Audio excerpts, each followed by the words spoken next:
Kisah teladan. Walaupun memiliki kelebihan kenikmatan duniawi yang serba berkecukupan, Nuh bin Maryam selalu bersikap bijak dalam menghadapi berbagai permasalahan. Suatu ketika Nuh bin Maryam memberikan amanah kepada budaknya yang bernama Mubarak. Dia berkata, "Wahai Mubarak, jagalah kebun anggurku, peliharalah, siramilah sampai waktunya panen tiba." Baik Tuan, insya Allah saya akan jalankan amanah Tuan.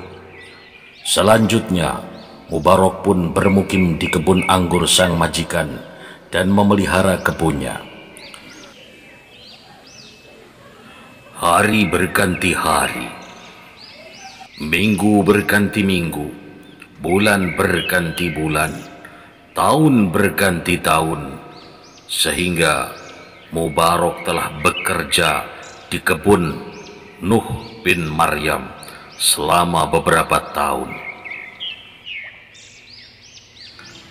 Pada suatu kesempatan, sang majikan datang ke kebunnya dan memanggil budaknya. Dia berkata, "Wahai Mubarak, ambilkan aku setangkai anggur. Aku ingin sekali mencicipi anggur hasil pemeliharaanmu." Mubarak pun bergegas memetik setangkai anggur dan kemudian diberikan kepada tuannya. Namun apa yang terjadi? Setelah tuannya memakan sebutir anggur, dia pun membuangnya dan sambil berkata, "Ini masa Mubarak." Dengan nada kecewa, sang majikan kembali memerintah sang budak itu, "Carikan anggur yang manis." Mubarak kembali memetik anggur dan memberikannya kepada tuannya. "Ini juga masa, carikan yang manis Mubarak." Kata-kata itu kembali keluar dari mulut sang majikan. Mubarak pun mengambilkan anggur yang ketiga kalinya. Lagi-lagi wajah majikan menandakan raut muka kecewa setelah memakannya. "Ini masa Mubarak." Akhirnya majikannya marah dan berkata, "Apakah kau tidak bisa membedakan mana anggur yang manis dan mana yang masam? Bagaimana?"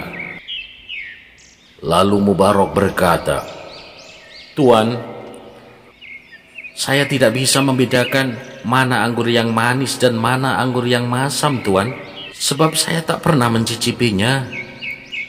Mendengar jawaban itu, alangkah herannya sang majikan dan berkata, "Kau tidak pernah mencicipinya? Padahal kau di sini sudah sekian lama.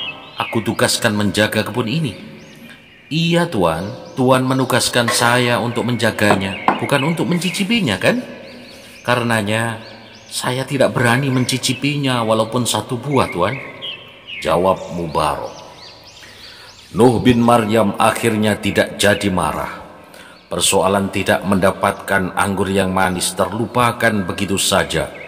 Dia berdiam sejenak dan merenung dengan penuh kekaguman atas sikap kejujuran sang penjaga kebunnya. Belum pernah dia mendapati seseorang yang lebih jujur dan memegang amanah melebihi budak yang ada di hadapannya ini. Akhirnya Mubarak dimerdekakan dan diberikan harta yang berkecukupan untuk bekal kehidupannya. Atas kejujuran dan kehati-hatiannya tidak memakan perkara yang tidak betul-betul halal. Akhirnya Mubarak dikaruniai seorang anak yang diberi nama Abdullah bin Mubarak, yang lahir pada 244 Hijriah, yang dikenal sebagai ahli fikih dan hadis yang masyhur.